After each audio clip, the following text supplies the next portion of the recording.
এখানে লাউ শাক কেটে নিলাম। লাউ শাকগুলো এখন ধুয়ে নিব।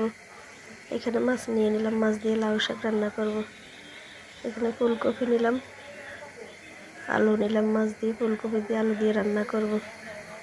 ঠান্ডার সমস্যার কারণে বয়সে সমস্যা হইতেছে, কেউ কিছু মনে করবেন না। এই যে রান্না জোগাড় করে নিলাম। এখন ফুলকপি রান্নাটা আগে বসিয়ে দিব, ভাত বসিয়ে দিলাম। আসসালামু আলাইকুম, সবাই কেমন আছেন? আলহামদুলিল্লাহ আমরা ভালো আছি। আজকে আবার নতুন একটা ভিডিও নিয়ে আসলাম। ভাতও ভালো এসে গেছে। এখন ফুলকপি রান্নাটা বসিয়ে দিব। কড়াই বসিয়ে তেল দিয়ে দিলাম। তেল গরম হয়ে গেছে, এখন এক এক করে মশলাগুলো দিয়ে দিব। মশলা দেওয়া হয়ে গেছে, মশলাগুলো কষিয়ে পানি দিয়ে দিব। পানি দিয়ে মাছ দিয়ে দিব। এই মাছগুলো এখন একটু মিক্স করে নিলাম, বেশ কিছুক্ষণ কষিয়ে নিব। মাছটাও কষানো হয়ে আসতেছে, আর একটু কষিয়ে নিব। এদিকে ভাত হয়ে গেছে, ভাতের মাছ ধরতে দিয়ে দিলাম।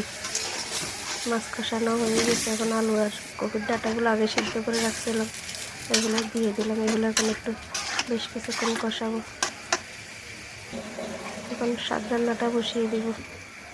কড়াই বসিয়ে তেল দিয়ে দিলাম। এই যে তেল গরম হয়ে গেছে, এখন এক এক করে মশলাগুলো দিয়ে দিব। মশলা দেওয়া হয়ে গেছে, মশলাগুলো এখন ভালোভাবে কষাবো। মশলা কষানো হয়ে গেছে, পানি দিয়ে মাছ দিয়ে দিব। মাছগুলো এখন ভালোভাবে কষিয়ে নেবে। এদিকে ডাঁটাগুলো কষানো হয়ে গেছে, আর একটু কষিয়ে ফুলগুলো দিয়ে দিব। এদিকে শাকের মাছগুলো কষানো হয়ে গেছে, আর একটু কষাবো। এদিকে ডাঁটাগুলো কষানো হয়ে গেছে, ফুল দিয়ে দিলাম। ফুলগুলো দিয়ে এখন ভালোভাবে মিক্স করব। এই যে মিক্স করা হয়ে গেছে, এখন বেশ কিছুক্ষণ কষিয়ে নিব। এদিকে শাকের মাছটা কষানো হয়ে গেছে, এখন শাকগুলো দিয়ে দিব। শাকগুলো দিয়ে একটু ভালোভাবে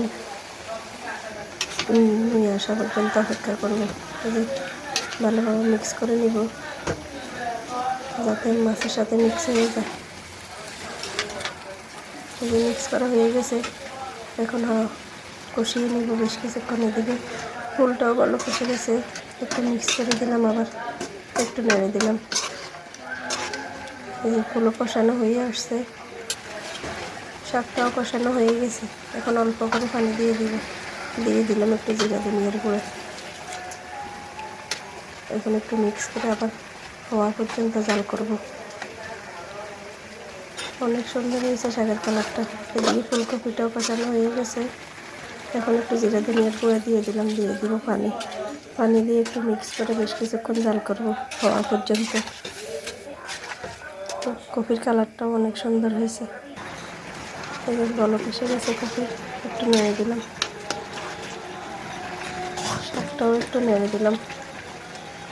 দুই তরকারি হয়ে আসছে, আর একটু জাল করে নামিয়ে নেব। যে কপি রান্নাও রেডি। ধনিয়া পাতা দিয়ে নামিয়ে নেব। এখন ধনিয়া পাতা দিয়ে একটু মিক্স করে নিলাম, নামিয়ে নিলাম। ফুলকপি রান্না রেডি। এই ভাতের পাতিলটা একটু সাথে দিয়ে দিলাম।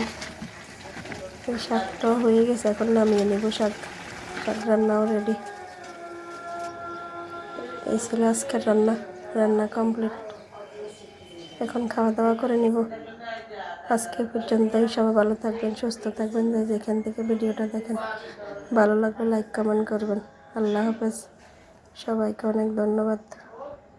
আসসালামু আলাইকুম।